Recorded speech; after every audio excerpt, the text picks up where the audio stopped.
Assalamualaikum warahmatullahi wabarakatuh. Salam sejahtera untuk kita semua. Kembali lagi di channel Dharma Tani ya teman-teman. Alhamdulillah pada kesempatan hari ini saya masih diberikan kesehatan sehingga masih bisa berbagi pengalaman di bidang pertanian di sawah ya teman-teman. Pada kesempatan hari ini saya tidak akan mereview padi ya teman-teman. Ini adalah tanaman saya, dimana ini adalah padi ya, padi yang ini yang petak kecil ini depan saya ini adalah padi yang terbaru, dan yang agak luas itu padi perah spesifik nasi padang ya. Kalau untuk di daerah Pulau Jawa mungkin tidak diminati karena ini khusus untuk di daerah saya. Di daerah saya ini juga yang disukai adalah padi perah. Baiklah teman-teman, langsung saja. Sebelum melanjutkan video ini saya akan memberikan tema pembahasan pada hari ini, tapi saya tidak akan praktek ya teman-teman, hanya akan memberikan sedikit penjelasan. Mungkin kemudian hari prakteknya akan saya videokan ya teman-teman. Jadi untuk video kali ini saya akan membahas mengenai rahasia mengantisipasi tikus ya, serangan tikus, dimana serangan tikus itu sangat meresahkan bagi petani sehingga sering menjadikan halangan untuk mencapai hasil panen yang maksimal. Alhamdulillah ya teman-teman, pada saya ini aman dari serangan tikus. Cuma hanya masih apa ya istilahnya, masih berperang dengan burung pipit karena lokasinya yang tidak memadai ya teman-teman. Sekelilingnya ada kebun karet dan kebun sawit. Jadi teman-teman, video kali ini saya akan memberikan trik rahasia saya untuk mengendalikan tikus ya. Tapi sebelum melanjutkan video ini, alangkah baiknya teman-teman yang tidak subscribe atau yang belum subscribe menekan tombol subscribe di bawah ini tanda merah dan membunyikan tombol loncengnya supaya mendapatkan pemberitahuan saat saya memposting video terbaru. Langsung saja teman-teman, dimana tikus itu adalah binatang mamalia, dimana dia itu binatang yang melahirkan seperti jenisnya kambing, sapi, kucing, dan lain-lain ya. Kita setuju semua itu. Lalu tikus itu adalah salah satu binatang mamalia yang mengandalkan penciumannya. Bukan tikus saja, binatang mamalia itu semua sama, dimana sapi, kambing, kucing, termasuk tikus dan lain-lain, anjing, itu mengandalkan penciumannya untuk mencari makan. Dia tidak akan mengenal fisiknya itu enak atau tidak, dia hanya akan mencium jika dirasa penciumannya itu menandakan makanan itu yang enak, jadi dia akan makan. Yang kedua, fakta tentang tikus itu adalah dia mengerat, bukan memakan batang padi, dia hanya mengerat. Yang dia makan itu adalah bijinya, buahnya itu ya, buahnya itu dia akan makan untuk mengenyangkan perutnya, seperti kita makan nasi, seperti itu ya. Jadi pemahamannya teman-teman, tikus itu menyerang padi kita, padi yang sebelum bunting pada umumnya, itu dia tidak dimakan, hanya mengerat karena dia mempunyai dua ujung taring di mulutnya itu, dimana di waktu remaja dia harus mengerat supaya giginya ini tidak gatal dan menembus moncongnya, seperti itu ya. Itu faktanya. Lalu kita bisa mengandalkan kelemahannya, dimana tikus itu sangat peka terhadap penciumannya. Kita bisa mengganggu konsentrasinya dengan penciumannya. Salah satunya kita bisa menggunakan pewangi-wangian ya, yang baunya menyengat. Tapi yang jangan bau busuk, yang bau busuk dia tuh suka. Yang baunya menyengat, wangi-wangian. Yang manusia tidak suka, yang manusia suka dia tidak suka. Contohnya parfum dan lain-lain. Yang sering saya gunakan adalah kapur barus.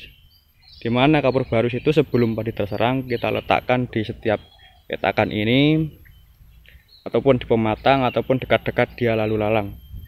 Kapur barus yang mengandung nepetelen ya teman-teman, berbeda. Itu bisa untuk mengendalikan kutu-kutuan yang ada di baju ya, kecoak segala macam. Kemudian tikus itu dia mempunyai insting ataupun naluri yang kuat, dimana setelah kita menanam padi, dia akan menandai bahwasanya ini saya tanam lebih dulu. Dia akan menandai bahwasanya di sini akan ada sasaran yang akan diarat. Jadi bisa diketahui ataupun bisa dicermati ya teman-teman. Mungkin ada pengalaman teman-teman di mana pernah mengalami tanam padi yang tidak bareng dengan tetangga, artinya lebih awal, itu akan menjadi sasaran empuk. Jadi dihindari saja untuk tanam lebih awal dari tetangga, minimal saat bunting dan keluar male padi kita itu serentak dengan tetangga, ataupun lebih lebih terakhir. Seperti pada saya ini, tetangga sudah kuning, saya masih hijau. Tapi ini kebangetan. Tetangga udah kuning, ini masih hijau, ini kebangetan gitu ya. Ini tidak perlu ditiru karena ini ada alasan tersendiri saya harus menanam sangat akhir gitu ya. Pokoknya itu secara egois ya teman-teman. Jika ingin menghindari, tanam saja lebih terakhir, jangan lebih awal dari tetangga. Itu meminimalisir serangan kepada lahan kita. Kemudian sekelilingnya ya teman-teman, sekelilingnya ini kita harus bersihkan, pematang dan segala macam. Dan sekelilingnya ini awalnya semak ya. Kita jalan aja di sini serimpat-serimpat. Cuma ini saya bersihkan dan lubang-lubangnya itu saya tutupi semua. Alhamdulillah tidak bolong. Yang itu bukan bolong, itu karena dulunya itu dipakai berenang sama burung belibis ya.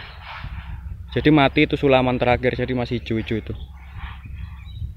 Jadi sesuaikan aja kondisi lahan sekitar kita teman-teman, dimana lahan yang semak itu akan menjadi tempat dia bersarang. Karena dia kalau yang terang seperti itu, yang bersih seperti itu, dia tidak suka, dia merasa terancam jika lahan yang dia lewati itu adalah lahan yang bersih. Kemudian ada solusi terakhir teman-teman. Jika memang kita tidak bisa mengendalikannya dengan cara-cara yang saya sebutkan tadi, kita bisa menggunakan cara lain, cuma itu cukup bahaya ya. Nanti saya sebutkan. Oh iya, yang pastinya kita jangan lupa pembasmian dari awal, dimana saat kita membajak ya teman-teman. Saat membajak dan kita sudah menyemai, menunggu tanam, itu seharusnya kita sudah lakukan pengumpanan dengan racun ya sekeliling kita ini, di tiap pematang ataupun di lubang-lubang yang dia sarangi gitu ya. Kita lakukan peracunan karena di masa-masa itu dia masih bisa mencari makan dan masih bisa kita racun untuk menggunakan umpan makanan ya. Kalau sudah padi yang bunting dan seperti ini, sudah keluar male seperti ini, kalau kita melakukan peracunan itu tidak efektif karena dia sudah asik menggerogoti tanaman padi kita. Jadi kalau kita umpan tidak efektif lagi ya teman-teman. Jika memang padinya sudah terserang, tapi dengan catatan ya, padi belum keluar male seperti ini, jika masih bunting atau masih dandan ya yang belum keluar male, kita bisa lakukan peracunan langsung ke tanaman padi kita. Contohnya kita menggunakan bahan aktif fosfatsida ya, yang racun tikus. Kita semprotkan saja ke tanaman padi kita, tapi cukup menggunakan teknik yang hati-hati supaya tidak keracunan kita ya. Dan yang jadi catatan, jeraminya jangan dimakankan ke ternak. Biasanya pada umumnya petani itu setelah panen, jeraminya kita kumpulkan lalu kita gunakan untuk kasih makan ternak. Itu tidak saya sarankan karena takutnya nanti ada residu racun yang masih menempel. Jadi caranya teman-teman, kita beli saja racun yang mengandung fosfat. Itu biasanya di toko itu dijualnya 5.000 ya satu saset itu ya, berapa gram itu. Kita masukkan ke tangki 16 liter, kita aduk rata, dan kita masukkan sunlight yang satu saset yang 2000-an itu ya, berapa mili ya, 100 mili atau berapa. Kita aduk rata. Racun tikusnya 2 atau 3 saset, kita aduk rata. Kita pilih saja, misalnya dia mulaikan dari tengah, itu biasanya dari tengah, ada yang bolong yang menggerombol itu ya, kita semprotkan ke batang pangkal padi ya, semprotkan ke pangkal padi bawah. Tapi lebih baik sebelum dilakukan penyemprotan, airnya dikeringkan dulu supaya dia bisa melekat secara efektif di tanaman padi kita, sehingga setelah dia makan nanti dia akan keracunan dan mati. Dan yang minimal racun yang mengandung bahan aktif fosfatsida itu adalah racun yang berbau menyengat, jadi dia tidak suka masuk ke area kita, itu minimal gitu ya. Jadi perlu dipahami bahwasanya kita harus melakukan peracunan yang ke batang padi itu harus dengan hati-hati ya. Itu sebenarnya tidak saya sarankan, tapi itu adalah jalan terakhir jika memang kita membutuhkan jalan terakhir gitu ya. Jadi kita semprotkan ke batang padinya, nanti jika misalnya dia makan padi kita, dia akan mati gitu ya. Karena kalau kita lakukan umpan dengan makanan seperti gabah ataupun umpan-umpan yang lain, bahkan yang bakso, yang sosis, yang ikan asin segala macam banyak yang dilakukan pengumuman itu tidak efektif karena dia sudah masuk ke dalam area di mana dia sudah membuat koloni untuk bersarang di tengah-tengah lahan kita. Mungkin sampai di sini dulu ya teman-teman. Barangkali mungkin lain kesempatan saya akan praktekkan ataupun membahasnya lebih detail. Salam dari saya, selamat menjalankan ibadah puasa, dan sebentar lagi akan kita memasuki Lebaran ya. Saya minta maaf mohon maaf lahir dan batin jika ada salah penyampaian ataupun video-video kata-kata ucapan saya yang kurang berkenan kepada teman-teman semua. Assalamualaikum warahmatullahi wabarakatuh.